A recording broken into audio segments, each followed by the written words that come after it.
Hello, Todd Ferguson from the Reason Files. We have received some comments and questions from Dana Fritts. Needless to say, Dana Fritts, by the appearance of what she wrote, has attempted to nuke us over at the Reason Files. However, all her questions, comments, and concerns were addressed. We want to certainly give her a shout out for coming over the Reason Files and actually reading the articles. But with the shout out comes some disappointment. Kimmy Gessler did say anybody that comes over the Reason Files is a reprobate.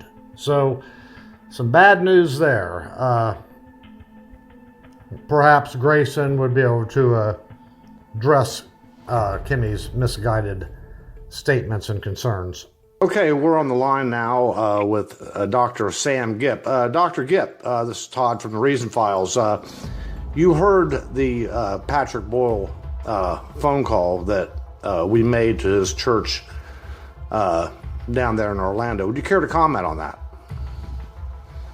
Oh, well, I've never met Boyle. He pastored at a church in Uxbridge, Ohio that I preached at probably over a 20-year period.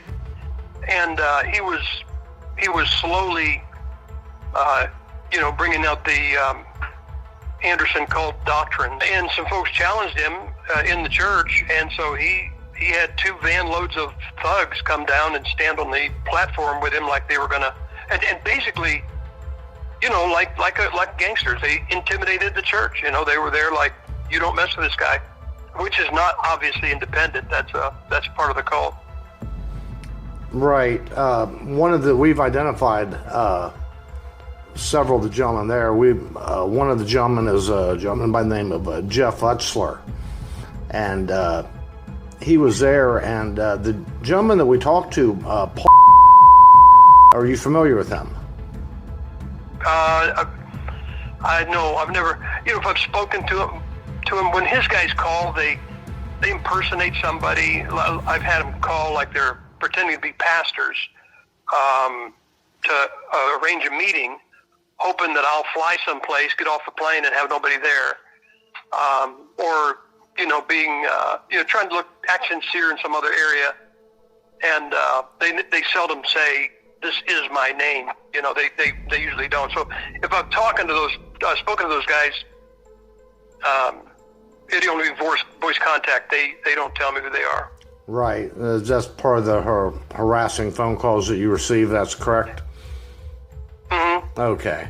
What we really found disturbing is when we called Patrick Boyle, and when we asked him if Kyle Chambers was a member or had been a member of that church, due to the fact that Mr. Chambers did plead guilty to lewd and lascivious acts against a child under 12 years old. Boyle was very evasive. Do you think that was an admission that Chambers was a member of that church, or currently is? Just your thoughts? Well, at the time of that call, I wouldn't doubt at all that he was a member, because Boyle said, we don't talk. He told you guys, we don't talk about our church business. Well, if this guy wasn't a member of his church, it wouldn't be church business. If he wasn't a member of his church, he'd have plainly told you, oh, that guy's no member here. He's attended once or twice, but he's not a member. So when he said, I'm not going to discuss church business, the guy had to be part of his church. Right.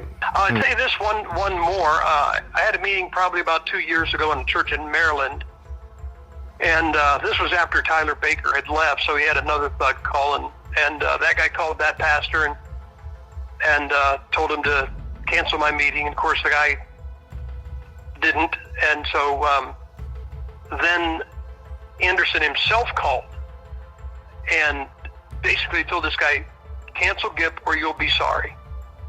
And so, he just told Anderson where to go. And so Anderson just had, one of his tactics is he has people who have never been to a church call or go on their webpage and say, this is a horrible church. So, he had all of his little zombies call that church and or not call it, contact, go on their internet webpage and tell how horrible church, what a horrible church was. They couldn't have found it if they were in the state of Maryland. They'd never found it. They'd never been there.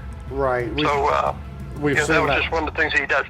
Yeah, we have seen that tactic before. Jeff Utzler is notorious for that, for posting reviews on churches that he's never been to before, and he says just the most outlandish things. This church denies the deity of Christ. Yeah. Well, here's the thing about that, Todd.